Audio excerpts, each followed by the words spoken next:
Do you see him? Okay. You started? Okay. Hey Mark, it's me. Just wanted to get that update video to you as soon as I could. So you'll see her through her warm-up. The only thing that I didn't record was her lunging session. And then she had to sit for a little while, and she's not exactly patient on the wall, especially if she's in here by herself. So she kind of worked herself up, but I'll just show you where we're at, what we're working on. Right now I'm working on just staying in control of her body. So the other thing is how to steer without disconnecting from my hands. So meaning she likes to curl her neck a little bit to get away from my hands and elevate. So I'm just, based on her strength level, asking her to come down to me and relax her stride a little bit so she's not quite so boiny bouncy. A lot of that's coming from a tight back, so I'm working on just asking her to drop her neck a little bit lower, take on that nice relaxed stride, letting her back soften. Then she gets a little off balance and she'll rush again. So I'm just going for steady, steady. Keep on being steady. She wants to turn the corner, leading with her inside shoulder, so that made her elevate her head. And when I had to pull her back to correct her, she curled up away from my contact. So then it took me a quarter circle there to bring her back into my connection. I don't like to rush her back into anything. Right here, she wants to rush to change direction because this is her less balanced direction. She's a little less confident, and she's a little more, how do you say, quirky, twisted in this direction. So I have to work a little harder to just relax that neckline down and ask her to turn more through her body instead of in her neck and head.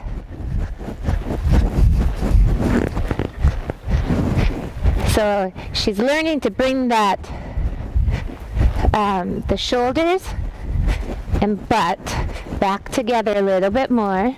She's a little bit up in the neckline for proper connection, but right now she's just kind of trying to get warmed up. I want her to take her neck a little lower so she's into more of the connection point, but she can't speed up to do it. And that's what she wants to do. She wants to speed up to do it. But that would be a lack of balance. I want her balanced on her back end, not on her toes. So when she's on her toes, then she gets too front heavy. Ask her to come down again. Just steady, steady. That was a good turn until it died. Good girl.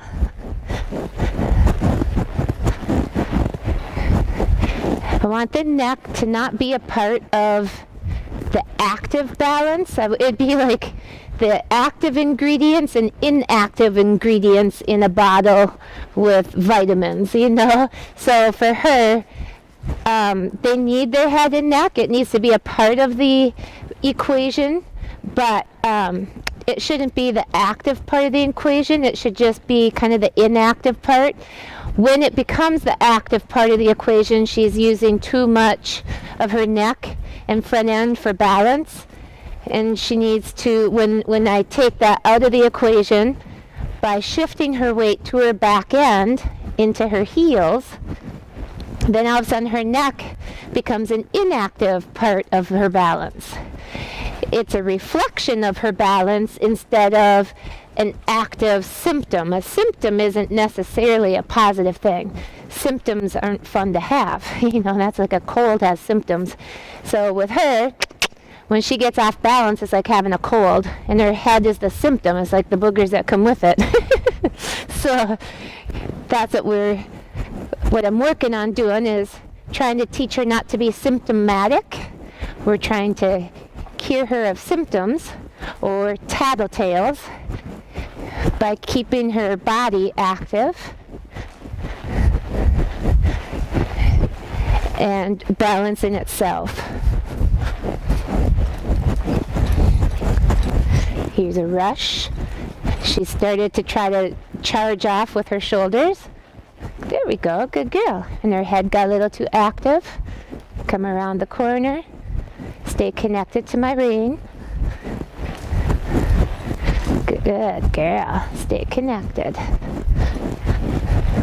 She wants to elevate more this direction, which is very common. This direction, they have a harder time staying more straight and balanced in their body. So I'm just trying to really work that, the balance, number one. She's got the idea of what balance is, but now she needs the strength and muscle memory to kick in. And when that happens, you'll see much more consistent relaxation in the neckline. Right here she's charging through her left shoulder, inside shoulder. There we go. Come around. Okay. Balance yourself. Don't use your neck and head. Don't use my hands. Sit back. Good girl. That's a good deal. Don't rush. Oop. Stay inside my box. So I kind of have what I kind of call, if the shoe fits, wear it. And you got to find out what size shoe box to put with whatever size shoe you're in. So when these guys start with their collection, to balance them and they're strengthening, they will start out in a shoebox size that is a lot bigger. Then as they get more and more strong and collectible. And so what ends up happening is you start out with, say, a size 10 shoe that gives them enough space to kind of find their body, figure out how to carry a human, and perform a version of some sort of what we're looking for in all three gears. And then as you start applying more of the concepts, you'll go shrink it down to a size 9 shoe, size 10, 8 shoe, 7, and down, so forth. And so then eventually, then you'll be down to the size shoe that it takes for them in order to perform in Western pleasure. So you have Western pleasure shoes, you have trail riding shoes, you have dressage shoes, you have gaming shoes, and depending on the level of collection you need, you have to have a certain size shoe for that in order to perform the actions of that discipline to their max. And so then from there, each shoe comes with a box size. So what I do is I enclose her in a certain size box. That means from nose to tail, she can only be so long in her body. Now in that box, since her whole body has to go in there, she has to figure out that if she wants to be the most comfortable and relaxed, she has to have the largest part of her body, which is her shoulders back, that has to be more collected and sitting back so that the neck has more space, or she's going to have a crammed and jammed neckline. If she is more spread out in her back and body, then she's going to have a shorter neck. So if she shrinks her body in that small space, she will give her neckline more space to hang. If she lengthens out her body and becomes less collected, she will shrink that neckline. So that's what we're working on, is teaching her how to collect the body so that the neck can be a relaxed hang out member here and have more space in this box that I'm working on than the body. So if that makes sense. Okay. Now, I'm going to do a little lawn trot. It's a nice little half medium. Work the big muscles now. Ask her to control herself at a little higher speed. She may end up with a little bit more bobbles, and that would be expected. She may try to throw her balance off a little more.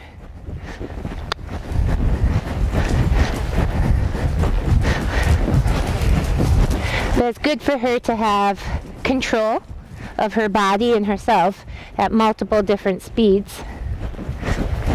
And this just gives us that little bit extra control in a gear that's someplace between your jog trot and your lope or canter at this point. We haven't done a ton of cantering yet, but we're increasing that more and more all the time as she gives me a little bit more control and connecting into my hands. This is kind of her fun gear that she gets to do. Doesn't require, it requires balance, but not to the degree.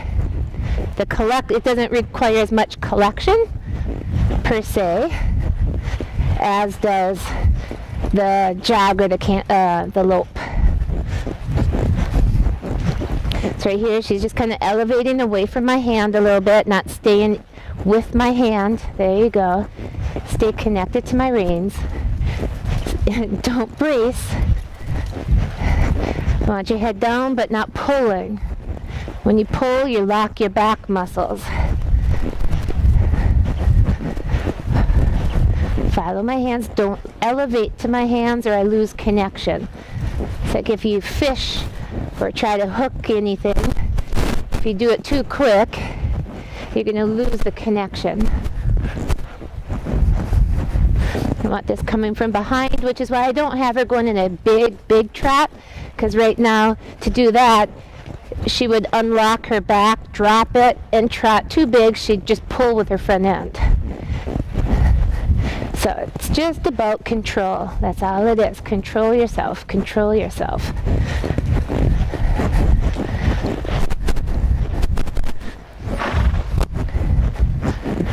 And that's a nice relaxed blow. She hears me talking. I don't talk a whole lot while I'm riding. I guess sometimes. I'm usually listening to my headset, either music or motivational speakers. So we're challenging the videographer here. Hopefully she's getting the legs and everything in there. Okay, so now that she's pretty relaxed, I'm gonna ask her to try the lope. And let's see what we get as we go with that. She changes her collection level a lot when we're in the lope, so it's always a challenge to find the right lengths and be adjustable.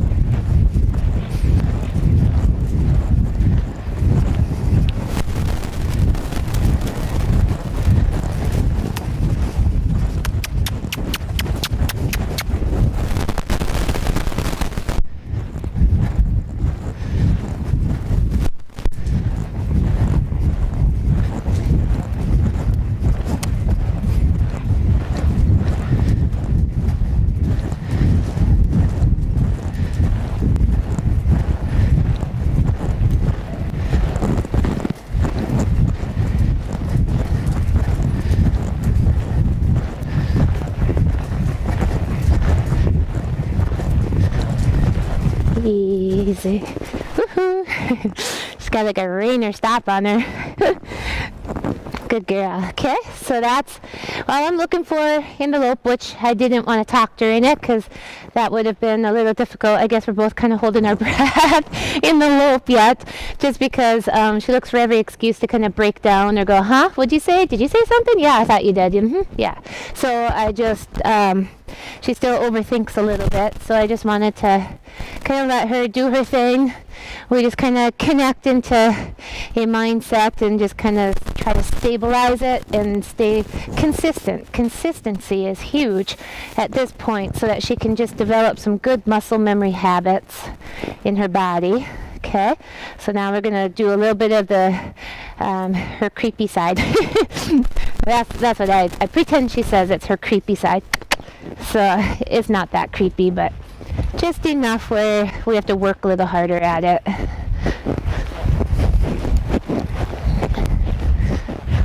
Okay, now here she's trying to get a wild shoulder on the outside so that she can go where she wants to go. It's a rebellion. Okay.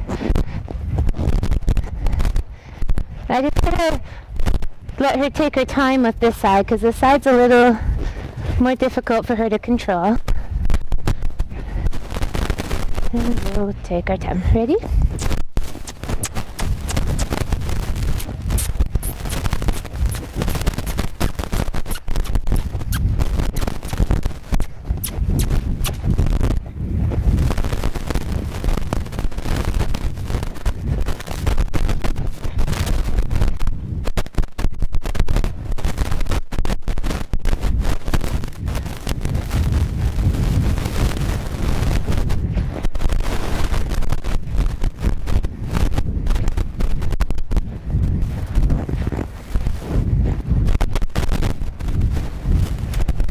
Good girl.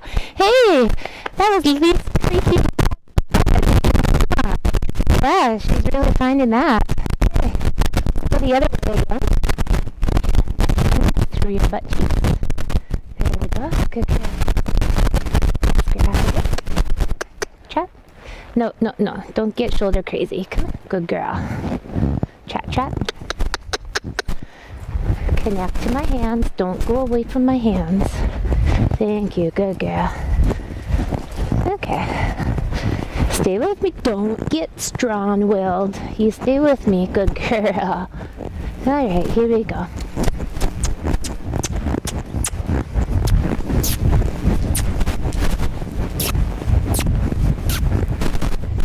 Good girl.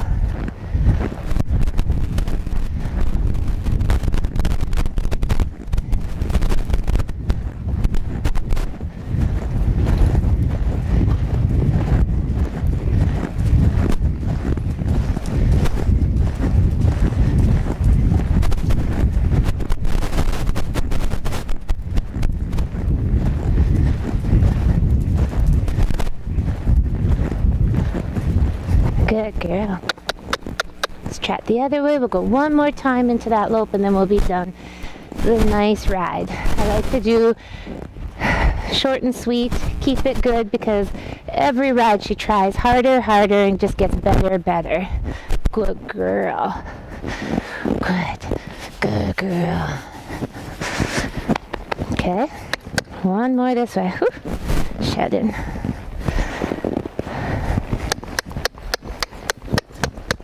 Don't brace. Stay with me. Whoop. Come on. Good. You're getting a little dull-sided. That's good. You know, not dull, just where she's not so, woohoo, gotta go. Yeah. Good. I'd like her to say, do you really want to go? I'd rather have her say, do you really want to go instead of, you said that, didn't you? Boom, and take off. So I don't want her quick on my cues. I want her relaxed on my cues. Okay, we're going to loop up.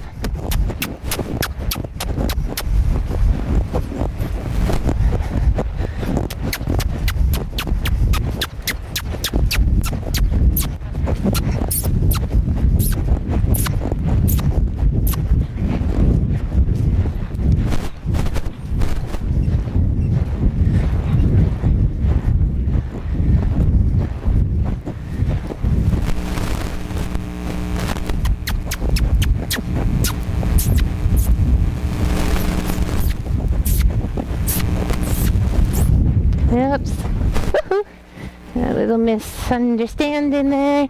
She's starting to get a little tired. I do quite a while on the lunge line, and we were outside where it was a lot deeper, so she's a little, starting to fatigue a little, and I can tell.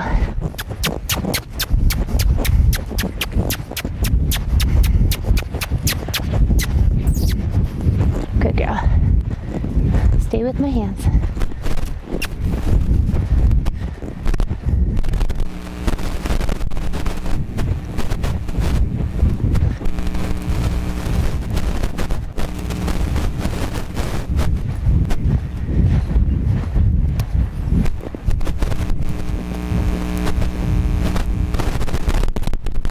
Good girl. Good girl.